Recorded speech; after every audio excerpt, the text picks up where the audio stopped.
I remember sometime in late 2020, I read a piece of strange news that Nicolas Escobar, the nephew of the famous drug dealer Pablo Escobar, accidentally discovered a bag containing $18 million in cash buried in the wall. Pablo Escobar used to hide his money in very strange places. He used to put it in the middle of walls or bury it underground, and to this day there is a belief that a large part of Pablo Escobar's wealth is hidden in a place that no one knows. But why didn't Escobar think of putting his money in the bank? Simply because his money is suspicious as a drug dealer, it cannot be put in the bank unless it is laundered. How is money laundering? And why is it washed at all? And can money laundering harm me as an ordinary citizen? I'm Chakid Chavin. Welcome to a new episode of Money Talks.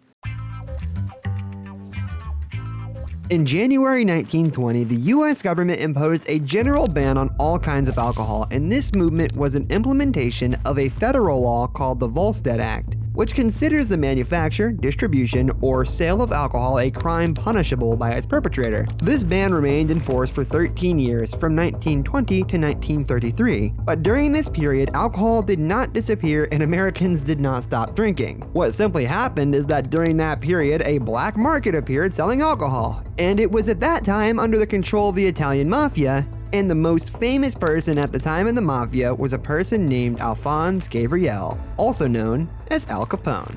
This person managed to get millions of dollars by selling alcohol, but there was a question he had to figure an answer to, which is, where did you get all this money from? Al Capone made a smart move in which he tried to hide the origin of the money. He began to buy a large group of laundries, and he merged his alcohol profits into the revenues of the laundries, and thus it appears to the government that the money comes from a legitimate source, which is the laundries. And it is said that this movement is the reason for naming the operation of money laundering by this name. Although Al Capone was arrested in 1932, he was not convicted of money laundering, but of tax evasion. And this is because money laundering has been treated as a crime in the United States only since 1986. In our days, money laundering activities have developed a lot because those who carry out this process are always keen that it is made through a series of transactions that are difficult for banks to track. So how does money laundering work? First, it must be known that there are many methods for money laundering, but the commonality between all these methods is that they happen in 3 successive stages: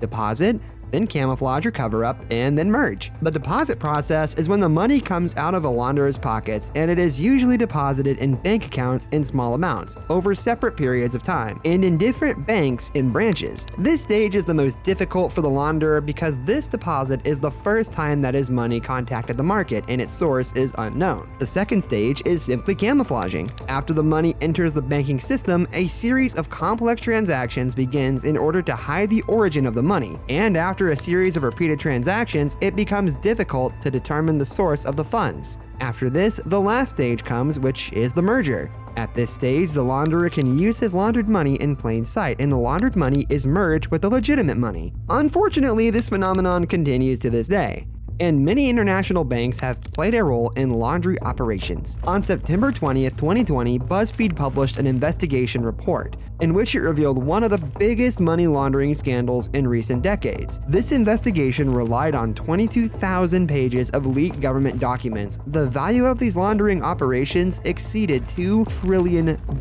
and many international banks, public figures, criminals, and government officials were involved in them. And after all this talk, we can ask, how does money laundering harm us as simple citizens?